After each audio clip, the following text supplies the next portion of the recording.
Hello.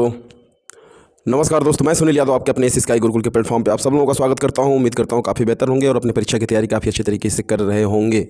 जो आपकी science की सीरीज चल रही है क्लास 10 साइंस, उसी के तहत आज का वीडियो है आपका चैप्टर नंबर 11, जिसको कहते हैं विद्युत यानी कि इलेक्ट्रिसिटी।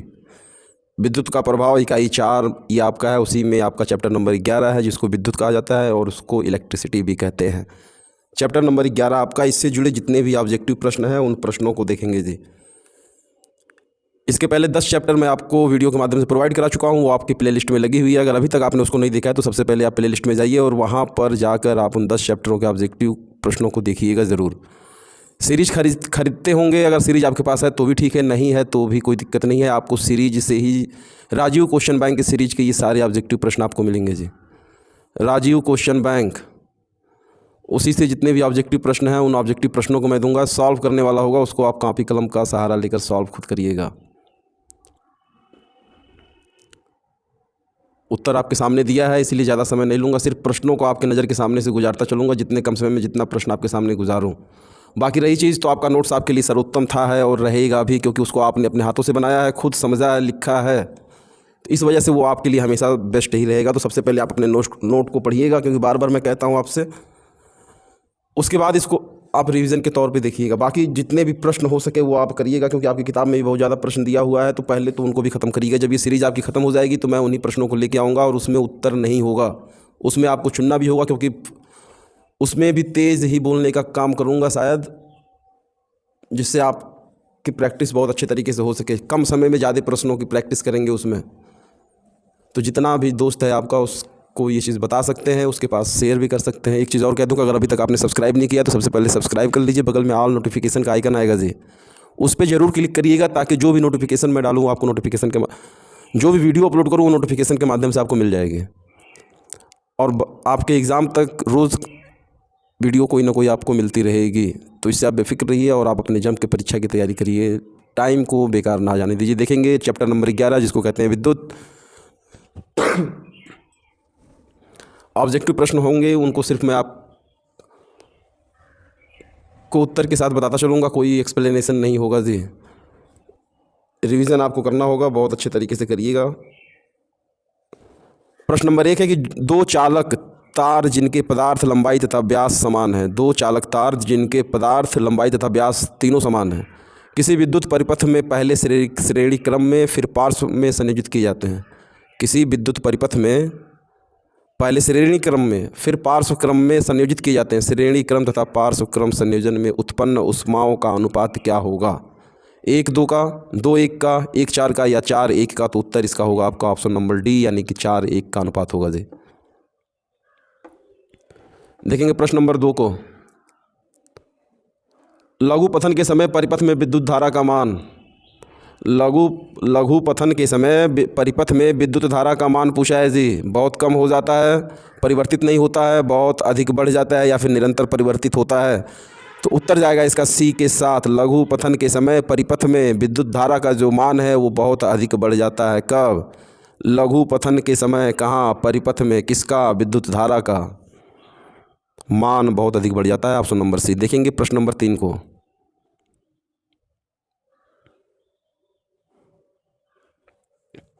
किसी विद्युत चालक का प्रतिरोध निम्नलिखित में से किस बात पर निर्भर नहीं करता है जी? किसी विद्युत चालक का प्रतिरोध निम्नलिखित में से किस बात पर निर्भर नहीं करता है?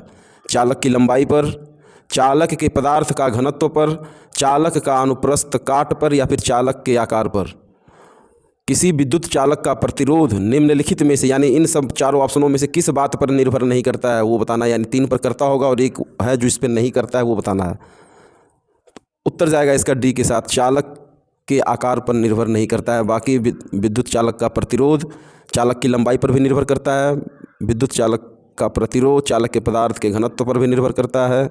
और विद्युत चालक का प्रतिरोध चालक का अनुप्रस्थ काट इस पर भी निर्भर करता है, लेकिन चालक के आकार पर निर्भर नहीं करता है। आकार पर निर्भर नहीं करता है। आकार, डी ऑप्शन यहाँ पे सही हो जाएगा। देखेंगे प्रश्न नंबर 4 को।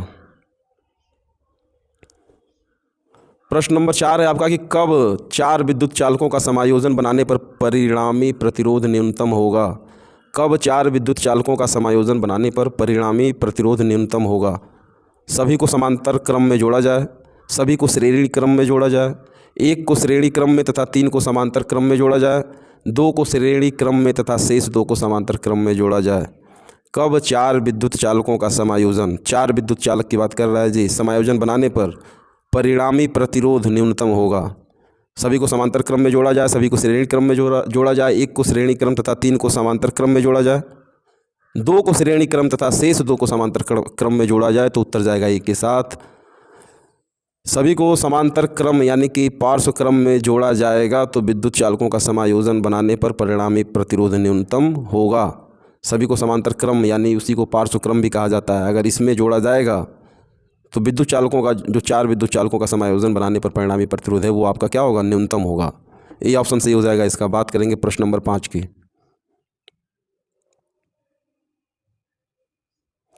प्रश्न नंबर 5 है जी कि अत्यधिक उच्च प्रतिरोध वाला पदार्थ कहलाता है। अत्यधिक उच्च प्रतिरोध वाला पदार्थ कहलाता है चालक, अर्धचालक, अतिचालक या विद्युत रोधी। तो उत्तर इसका जाएगा डी के साथ, यानी कि अत्यधिक उच्च प्रतिरोध वाला पदार्थ आपका कहलाता है विद्युत रोधी। डी ऑप्शन सही हो जाएगा। छठे की बात करेंगे कि विद्युत शक्ति की इकाई है। विद्युत शक्ति की इकाई है वोल्ट, वाट, जूल या फिर कूलाम। तो उत्तर जाएगा इसका बी के साथ। विद्युत शक्ति की जो इकाई है वो है आपकी वाट। बी ऑप्शन सही। देखेंगे प्रश्न नंबर 7 को जी।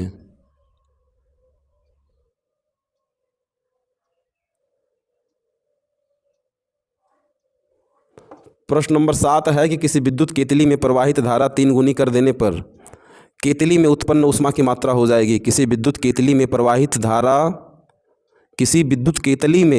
धारा 3 गुनी कर देने पर केतली में उत्पन्न ऊष्मा की मात्रा हो जाएगी 4 गुनी, 3 गुनी, 9 गुनी या 12 गुनी। तो उत्तर जाएगा सी के साथ, यानी कि 9 गुनी आपकी ऊष्मा की मात्रा हो जाएगी। किसी विद्युत केतली में प्रवाहित धारा 3 गुनी कर दी जाए तो केतली में जो उत्पन्न ऊष्मा आपकी होगी वो कितनी हो जाएगी, 9 गुनी। सी ऑप्शन सही हो जाएगा। 8वें की बात करेंगे, किसी परिपथ में लगे विभवांतर को स्थिर रखते हुए परिपथ के प्रतिरोध को तिगुना कर दिया जाता है। परिपथ में धारा हो जाएगी कितनी, तिगुनी, 1/4, 2 गुनी या 1/3। किसी परिपथ में लगे विभवांतर को स्थिर रखते हुए परिपथ के प्रतिरोध को 3 गुना कर दिया जाए अगर, तो परिपथ में धारा क्या होगी आपकी, 3 गुनी, 1/4, 2 गुनी या 1/3। तो उत्तर जाएगा डी के साथ। किसी परिपथ में लगे विभवांतर को अगर स्थिर रखते हुए परिपथ के प्रतिरोध को 3 गुना कर देंगे तो परिपथ में जो धारा होगी वो आपकी हो जाएगी 1/3। डी ऑप्शन सही।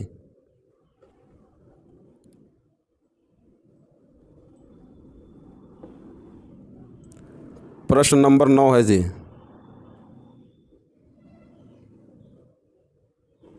प्रश्न नंबर 9,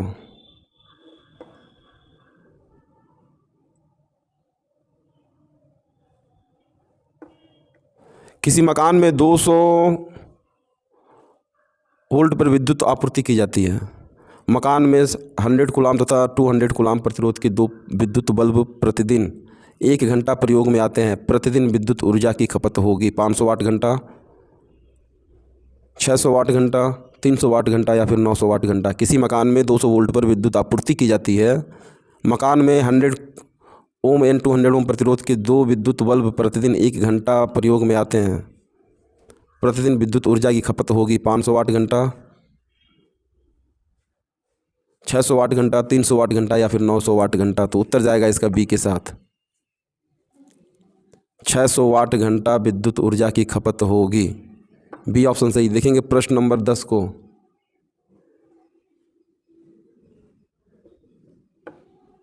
किसी विद्युत परिपथ में 2, 4 तथा 6 ओम के 3 प्रतिरोध श्रेणी क्रम में जुड़े हैं। परिपथ में 2A की धारा प्रवाहित हो रही है।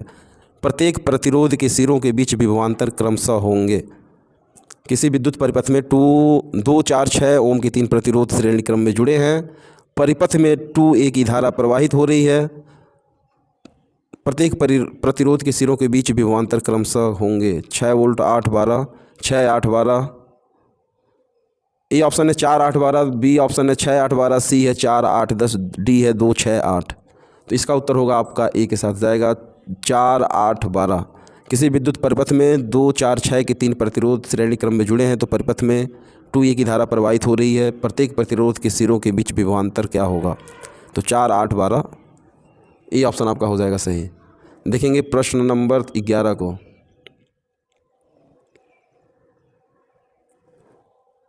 प्रश्न नंबर 11 आपका कि विद्युत परिपथ में विद्युत शक्ति का सही सूत्र है। विद्युत परिपथ में विद्युत शक्ति का सही सूत्र है P equal to I R, P equal to I square R, P equal to V square R या फिर P equal to I R square. तो उत्तर इसका जाएगा, वो जाएगा बी के साथ। विद्युत परिपथ में विद्युत शक्ति का जो सही सूत्र है वो है आपका P equal to I square R, यानी कि बी ऑप्शन सही। बात करेंगे 12। प्रश्न नंबर 12, भारत में प्रत्यावर्ती धारा आपूर्ति की आवृत्ति है। भारत में प्रत्यावर्ती धारा जिसको एसी कहते हैं आपूर्ति की आवृत्ति है 0, 50 हर्ट्ज, 60 हर्ट्ज या 100 हर्ट्ज। तो उत्तर जाएगा इसका बी के साथ। भारत में प्रत्यावर्ती धारा आपूर्ति की आवृत्ति है 50 हर्ट्ज, बी ऑप्शन सही। देखेंगे प्रश्न नंबर 13 को जी।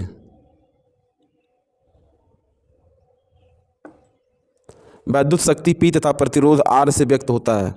वैद्युत शक्ति P तथा प्रतिरोध R से व्यक्त होता है तब वैद्युत धारा व्यक्त होती है। वैद्युत शक्ति P तथा प्रतिरोध R से व्यक्त होता है तब वैद्युत धारा व्यक्त होती है P/R, √PR, √R/P या फिर √P/R। वैद्युत शक्ति P तथा प्रतिरोध R से व्यक्त होता है तब वैद्युत धारा व्यक्त होगी किस रूप में? P/R में, √PR में, √R/P में या फिर √P/R। तो उत्तर जाएगा डी के साथ। अगर आपकी वैद्युत शक्ति P से डिनोट हो रही है, प्रतिरोध R से व्यक्त किया जा रहा है, तब वैद्युत धारा व्यक्त होगी आपकी √P/R।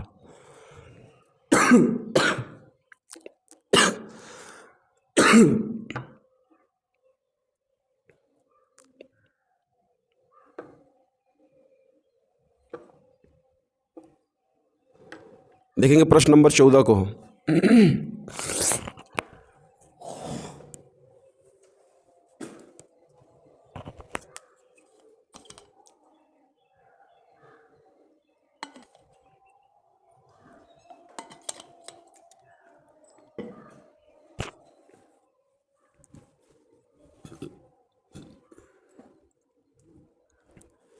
देखेंगे प्रश्न नंबर 14 को। तो R और 2R ओम के प्रतिरोधों को श्रेणी क्रम में जोड़ने पर कुल प्रतिरोध R1 तथा समांतर क्रम में जोड़ने पर R2 हो तो R और 2R के प्रतिरोधों को श्रेणी क्रम में जोड़ने पर कुल प्रतिरोध R1 तथा समांतर क्रम में जोड़ने पर R2 हो तो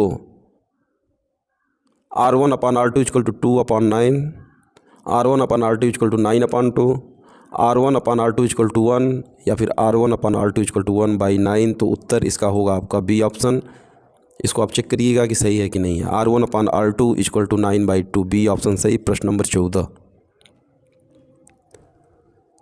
देखेंगे प्रश्न नंबर 15 को। किसी चालक में 2A की धारा प्रवाहित हो रही है।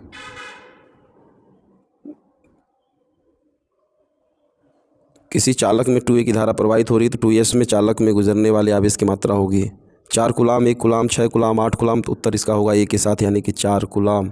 किसी चालक में 2A की धारा प्रवाहित हो रही है तो 2S में चालक में गुजरने वाले आवेश की मात्रा आपकी 4 कूलाम, यानी ए ऑप्शन सही। देखेंगे प्रश्न नंबर 16 को।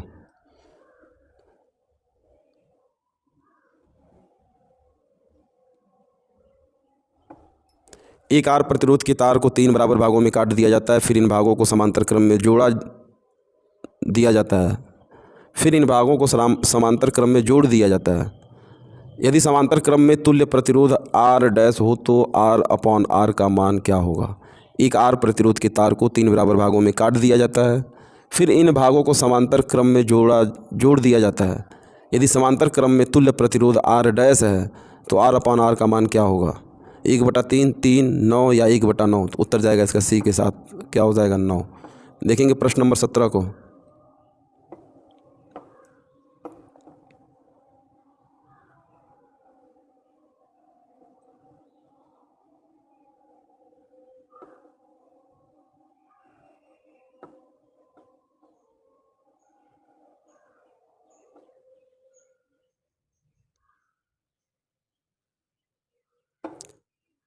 प्रश्न नंबर 17 आपका कि वैद्युत ऊर्जा का मात्रक है वोल्ट, वाट, किलोवाट या फिर किलो घंटा।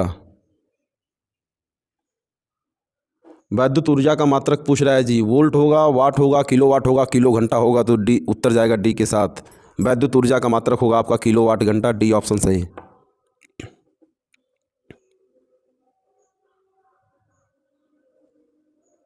वैद्युत धारा को मापा जाता है, प्रश्न नंबर 18 जी, वैद्युत धारा को मापा जाता है वैद्युत जनित्र द्वारा, धारा मापी द्वारा, एमीटर द्वारा या वैद्युत मोटर द्वारा।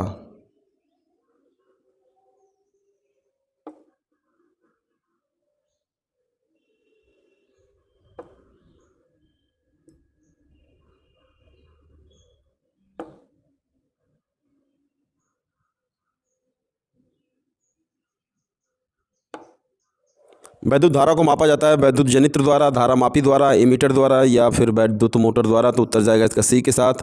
वैद्युत धारा को मापा जाता है आपका अमीटर द्वारा, सी ऑप्शन सही हो जाएगा।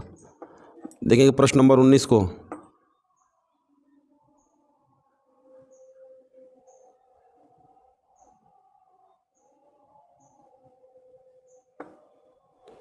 एक 220 वोल्ट से 100 वाट बल्ब के फिलामेंट का प्रतिरोध होगा 2.2 ओम, 484 ओम, 22,000 ओम या फिर 48.4 ओम।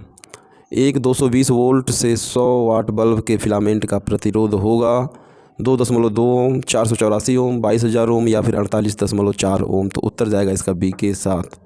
220 वोल्ट से 100 वाट के बल्ब का फिलामेंट का प्रतिरोध आपका होगा 484 ओम, बी ऑप्शन सही। प्रश्न नंबर 20 को देखेंगे जी।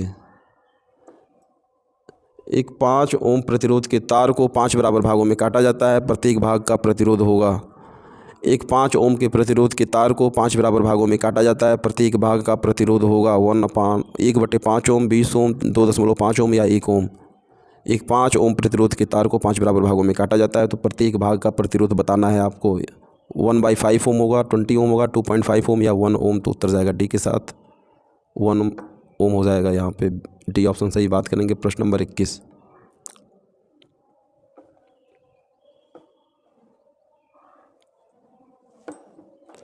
प्रश्न नंबर 21 से आपका एक आर प्रतिरोध के तार को 4 बराबर भागों में काटा जाता है, फिर इन भागों को समांतर क्रम में जोड़ा जाता है। यदि संयोग का प्रतिरोध आर डैश हो तो अनुपात R/R का मान क्या हो।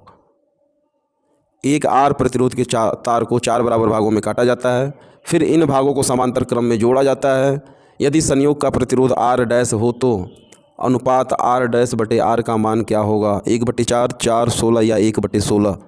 इसका जो उत्तर जाएगा वो जाएगा डी के साथ, यानी कि इसका उत्तर हो जाएगा 1/16, डी ऑप्शन सही। देखेंगे प्रश्न नंबर 22 को।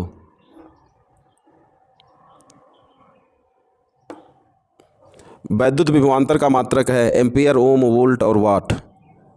देखिए जो सॉल्व करने वाले प्रश्न हैं उसको आप सॉल्व करिएगा खुद अपने हाथों से। सबको करने के बाद फिर वापस उन प्रश्नों पे जाइएगा और उसके बाद उसके लिए आराम से बैठ के जितना फास्ट हो सके उसको आप सलूशन ढूंढिएगा।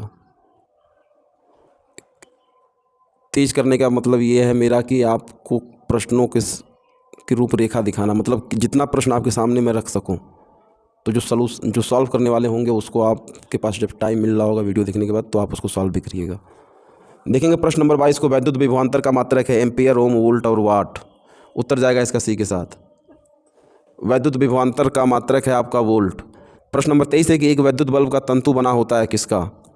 एक वैद्युत बल्ब का तंतु बना होता है किसका, नाइक्रोम, स्टील, टिन या टंगस्टन, तो उत्तर जाएगा डी के साथ।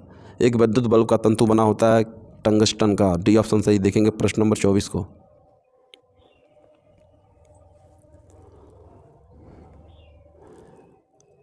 वन 1.5 वोल्ट बल्ब के सेल का आंतरिक प्रतिरोध 3 ओम है, तो सेल से प्राप्त धारा का अधिकतम मान क्या होगा। 1.5 एम्पियर, 0.5 एम्पियर, 3.0 एम्पियर या फिर 3 एम्पियर।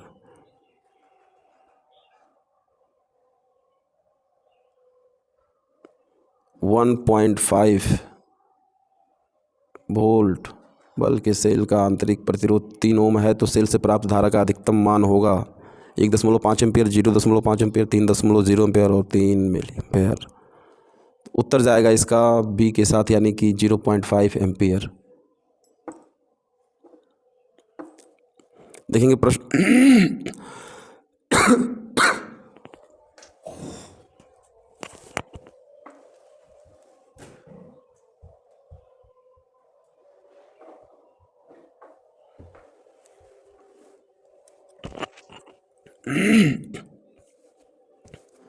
देखेंगे प्रश्न नंबर 25 को।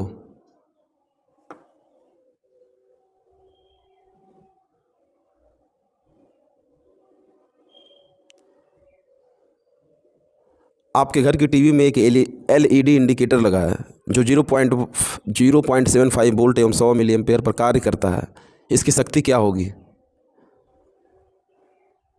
ABCD। आपके घर पर की टीवी में एक एलईडी इंडिकेटर लगा है जो 0.75 वोल्ट एवं 100 मिली एम्पेयर पर कार्य करता है, तो इसकी शक्ति क्या होगी? उत्तर जाएगा इसका A के साथ।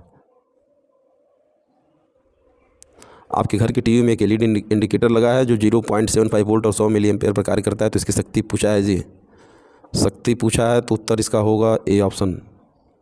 देखेंगे प्रश्न नंबर 26 को। ओम के नियम के अनुसार विभवांतर तथा धारा के बीच ग्राफ होगा। ओम के नियम के अनुसार विभवांतर तथा धारा के बीच ग्राफ होगा एक सरल रेखा, वृत्त, अर्धवृत्त या लगातार दिशा बदलती रेखा, तो उत्तर जाएगा A के साथ। ओम के नियम के अनुसार विभवांतर तथा धारा के बीच जो ग्राफ होगा आपका वो होगा एक सरल रेखा। ये ऑप्शन सही हो जाएगा।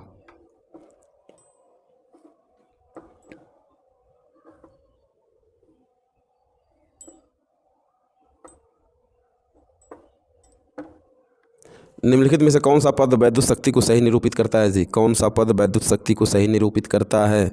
I²/R, V²R, VI या VIR, तो उत्तर जाएगा इसका C के साथ। वैद्युत शक्ति को सही निरूपित करने वाला कौन सा रूप है? इसमें से ये पूछा था आपसे, उत्तर होगा C, VI। वैद्युत शक्ति को ये दर्शाता, निरूपित करता। C ऑप्शन सही। देखेंगे प्रश्न नंबर 28 को। निम्न परिपथ में A एवं B बिंदुओं के बीच तुल्य प्रतिरोध है। फिगर आप देख रहे हैं, फिगर देख के समझिएगा। बाकी यहाँ पे ऑप्शन आपका दिया हुआ है जिसमें से C ऑप्शन आपका सही हो जाएगा।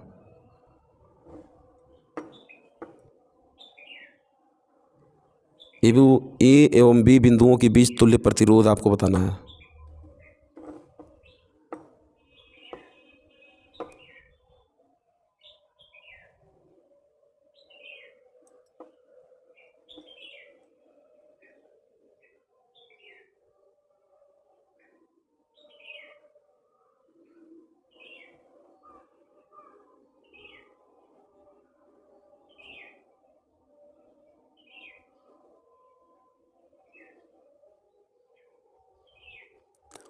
A और B बिंदुओं के बीच तुल्य प्रतिरोध, तो उत्तर इसका होगा आपका C,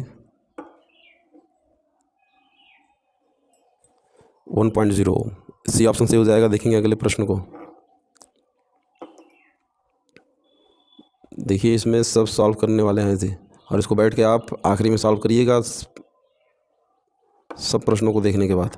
एक विद्युत बल्ब का अनुमतांक 220 वोल्ट्स 100 वाट है। जब इसे 110 वोल्ट पर प्रचालित करते हैं तब इसके द्वारा उपभुक्त शक्ति कितनी होगी?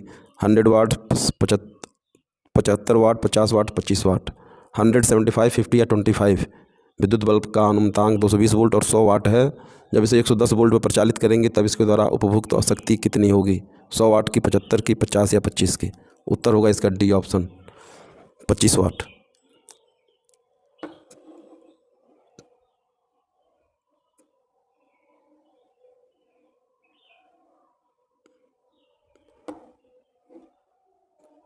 प्रश्न नंबर 30 है आपका कि 1 किलोवाट घंटा में जूल की संख्या होगी 1 किलोवाट घंटा में जूल की संख्या होगी 3.6 × 10⁻³ 3.6 × 10⁻⁴, 3.6 × 10⁵ या 3.6 × 10⁶, तो उत्तर जाएगा D के साथ। 1 किलोवाट घंटा में जूल की जो संख्या होगी वो होगी आपकी 3.6 × 10⁶। D ऑप्शन आपका सही हो जाएगा।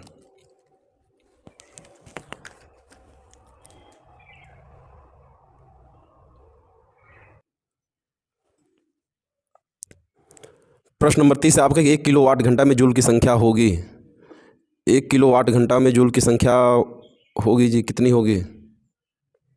3.6 × 10⁻³ 3.6 × 10⁴ या 3.6 × 10⁵ या 3.6 × 10⁶, तो उत्तर इसका जो जाएगा वो जाएगा आपका डी के साथ 3.6 इंटू 10⁻6। 31 नंबर की बात करेंगे। एक अश्वशक्ति जिसको HP से हॉर्स पावर्स कहते हैं, एक अश्वशक्ति बराबर है किसके 726 वाट, 736 वाट, 746 वाट या फिर 756 वाट। उत्तर जाएगा इसका सी के साथ। एक अश्वशक्ति कह सकते हैं या 1 HP किसके बराबर है, तो वो है आपका 746 वाट। सी ऑप्शन सही।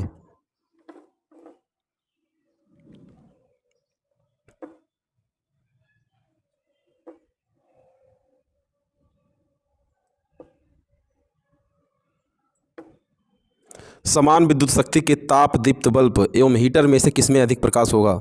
समान विद्युत शक्ति की ताप दीप्त बल्ब एवं हीटर में से किसमें अधिक प्रकाश होगा जी। हीटर में, बल्ब में, दोनों में बराबर होगा या किसी में भी अधिक हो सकता है। तो उत्तर जाएगा इसका बी के साथ। समान विद्युत शक्ति के ताप दीप्त बल्ब एवं हीटर में से किसमें अधिक प्रकाश होगा, तो वो होगा आपका बल्ब, यानी कि बी ऑप्शन सही हो जाएगा।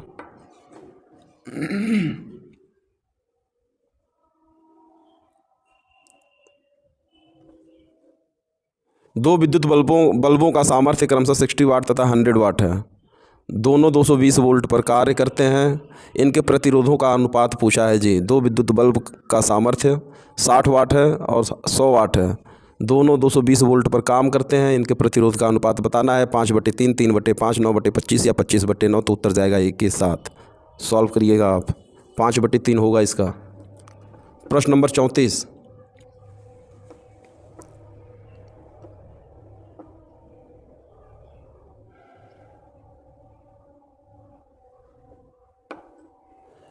एक वैद्युत यूनिट बराबर है किसके, वाट के, किलोवाट के, किलोवाट प्रति घंटा के या फिर किलोवाट घंटा के। एक वैद्युत यूनिट बराबर है किसके, वाट, किलोवाट, किलोवाट प्रति घंटा या फिर किलोवाट घंटा। तो उत्तर जाएगा डी के साथ। एक वैद्युत यूनिट बराबर है आपकी किलोवाट प्रति घंटा के। डी ऑप्शन हो जाएगा सही।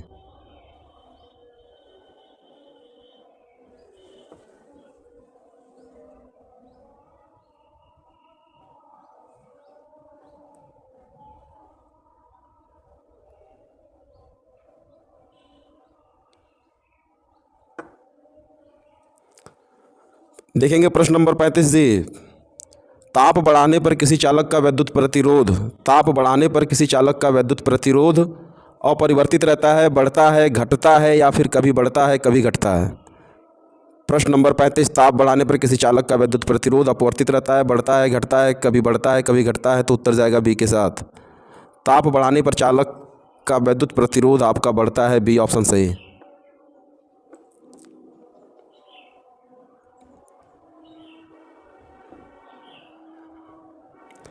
प्रश्न नंबर 36 से आपका कि प्रतिरोधों के समांतर संयोजन में समान होता है।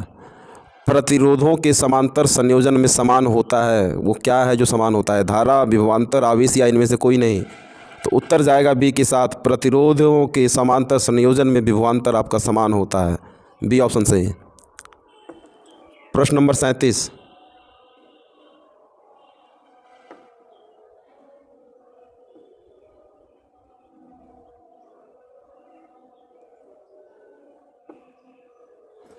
प्रश्न नंबर 37 जी। यदि एक विद्युत बल्ब पर 12 वोल्ट और 30 वाट लिखा है तो इसमें प्रवाहित होने वाली धारा होगी।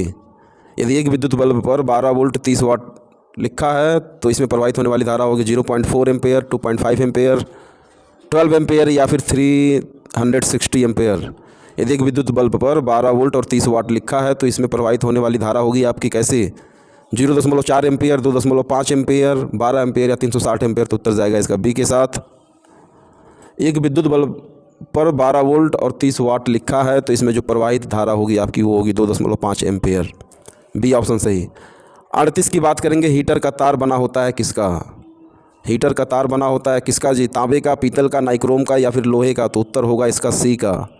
हीटर का तार बना होता है सी का, यानी कि नाइक्रोम का। हीटर का तार बना होता है किसका, नाइक्रोम का। सी ऑप्शन सही।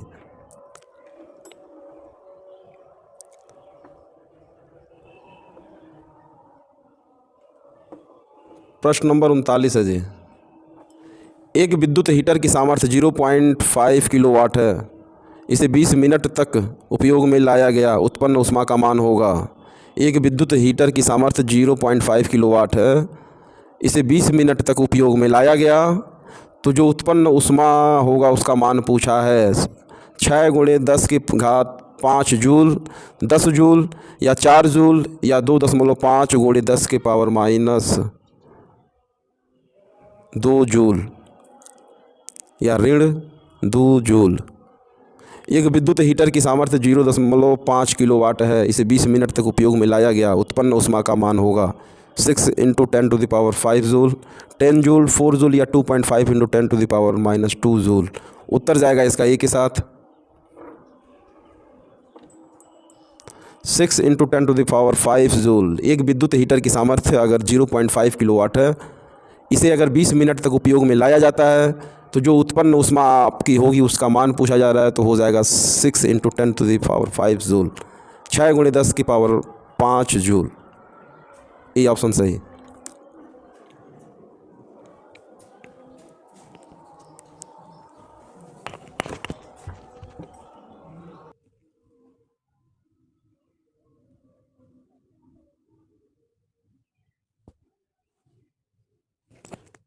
देखेंगे प्रश्न नंबर 40 को जी। प्रतिरोध का मात्रक होता है ओम, प्रति मीटर, ओम मीटर या मीटर प्रति ओम। प्रतिरोध का मात्रक पूछ रहा है आपसे, ओम होगा, ओम प्रति मीटर होगा, ओम मीटर होगा या मीटर प्रति ओम होगा। तो उत्तर जाएगा इसका ए के साथ। प्रतिरोध का मात्रक आपका हो जाएगा ओम, यानी कि ये ऑप्शन सही। बात करेंगे प्रश्न नंबर 41 के।